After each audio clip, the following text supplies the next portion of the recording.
আরো একটা বছর শেষ।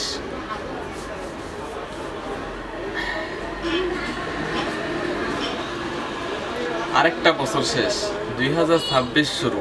সবাই বলছে হ্যাপি নিউ ইয়ার। আরেকটা বছর শেষ, 2026 শুরু। সবাই বলছে হ্যাপি নিউ ইয়ার। কিন্তু কিন্তু প্রশ্ন হলো ইসলাম ইসলাম এই বিষয়টাকে নিয়ে কি বলে?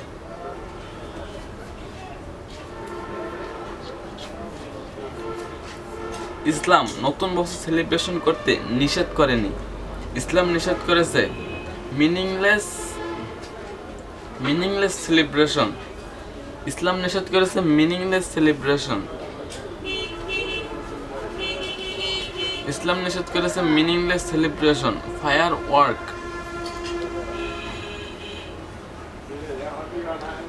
Work, load party and dust. এই সব কিছু মানুষকে আল্লাহ থেকে দূরে নিয়ে যায়।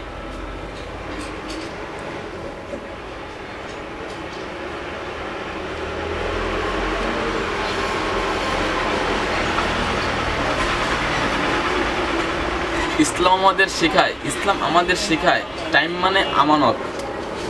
ইসলাম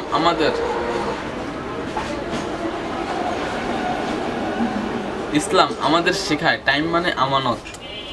একটা বছর শেষ মানে আমাদের জীবনের আরেকটা চ্যাপ্টার শেষ।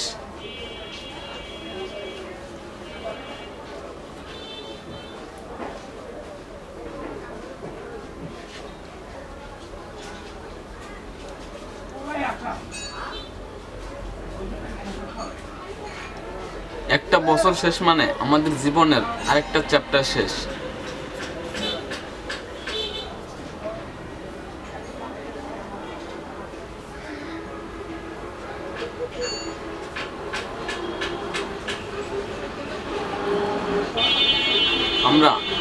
আমরা আল্লাহ তাআলার দিকে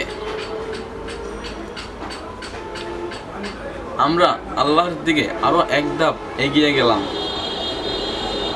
আমরা আল্লাহর দিকে আরো এক ধাপ এগিয়ে গেলাম।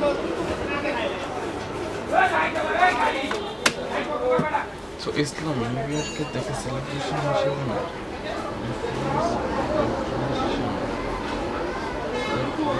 রিফ্লেকশন হিসেবে নিজেকে প্রশ্ন করার সময়।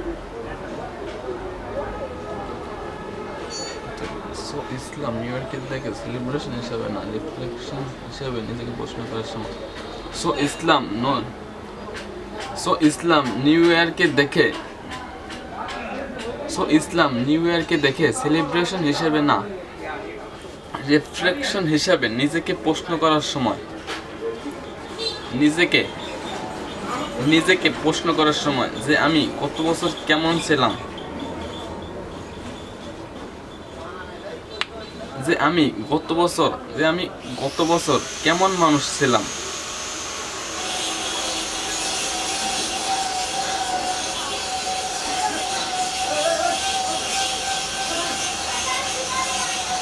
কতটা অনেস্ট ছিলাম,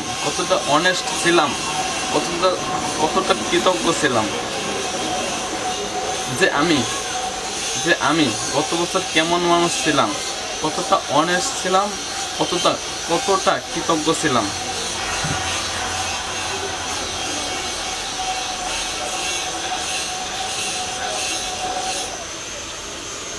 (2026) আমাদের জন্য নতুন সাল না, এটা একটা নিউ চ্যালেঞ্জ।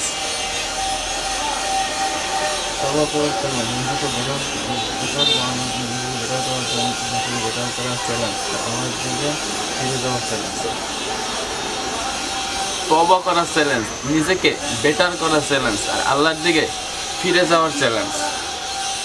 তো 2026 সাল আমাদের জন্য নতুন সাল না, এটা একটা চ্যালেঞ্জ। তওবা করার চ্যালেঞ্জ, নিজেকে বেটার করার চ্যালেঞ্জ, আর আল্লাহর দিকে নিজেকে এগিয়ে নেওয়ার চ্যালেঞ্জ।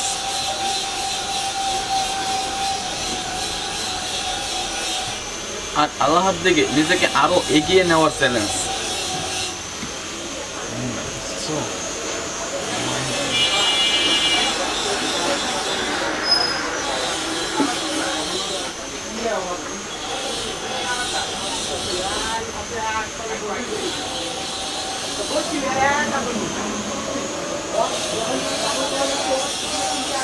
সো নিউ ইয়ার্স কোনো সেলিব্রেশনের সময় না, আমাদের উচিত এই দিনটাকে একটা নতুনভাবে শুরু করা।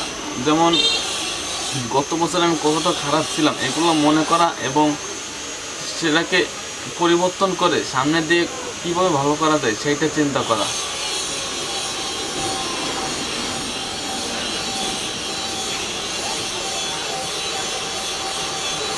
কারণ ইসলাম বলে রিয়েল সাকসেসফুল সেই যে